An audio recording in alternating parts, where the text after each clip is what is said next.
Kelanchal times, हर खबर पर हमारी नजर। संसद के आगामी मॉनसून सत्र की तारीखों का ऐलान हो गया है। यह सत्र 20 जुलाई 2026 से शुरू होकर 13 अगस्त 2026 तक चलेगा।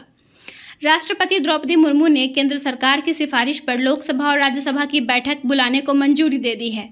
माना जा रहा है कि इस बार का मॉनसून सत्र कई अहम विधेयकों के साथ राजनीतिक मुद्दों के कारण काफी महत्वपूर्ण रहने वाला है। करीब 3 सप्ताह तक चलने वाले इस सत्र में सरकारी कई महत्वपूर्ण विधेयक पेश कर सकती है। विपक्ष की महंगाई, बेरोजगारी, कृषि, राष्ट्रीय सुरक्षा और अन्य जनहित के मुद्दों पर सरकार को घेरने की तैयारी है। ऐसे में संसद के दोनों सदनों की तीखी बहस और हंगामे की संभावना से कोई इनकार नहीं किया जा सकता है। इस बार की सबसे बड़ी चर्चाओं में महिला आरक्षण और लोकसभा सीटों के परिसीमन से जुड़े मुद्दे शामिल हैं। जानकारी के मुताबिक सरकार पिछले सत्र में अटके प्रस्ताव को नए स्वरूप में लाने की तैयारी कर रही है। नए मसौदे में सभी राज्यों लोकसभा सीटों की संख्या को समान अनुपात में बढ़ाने पर विचार किया जा रहा है। यह इसलिए भी महत्वपूर्ण माना जा रहा है क्योंकि आबादी के आधार पर होने वाले परिसीमन को लेकर दक्षिण भारत में कई राज्यों ने पहले चिंता जताई थी।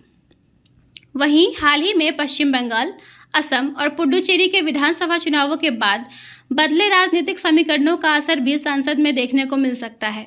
इसके अलावा तृणमूल कांग्रेस और शिवसेना के कुछ सांसदों को अलग समूह के रूप में मान्यता देने के मुद्दे पर लोकसभा अध्यक्ष के फैसले पर भी सभी की नजरें रहेंगी। उधर राज्यसभा में नए और दोबारा निर्वाचित सदस्यों के शपथ लेने के बाद सत्तारूढ़ गठबंधन की स्थिति पहले से अधिक मजबूत मानी जा रही है। ऐसे में सरकार अपने विधेयकों को पारित करने के लिए पूरी ताकत के साथ मैदान में उतर सकती है। कुल मिलाकर 20 जुलाई से 13 अगस्त तक चलने वाला संसद का मॉनसून सत्र राजनीतिक और विधायी दोनों ही दृष्टि से बेहद अहम रहने वाला है। अब सभी की नज़र इस बात पर होगी कि सरकार कौन कौन से बड़े फैसले लेती है और विपक्ष किन मुद्दों पर सरकार को घेरने की रणनीति अपनाता है।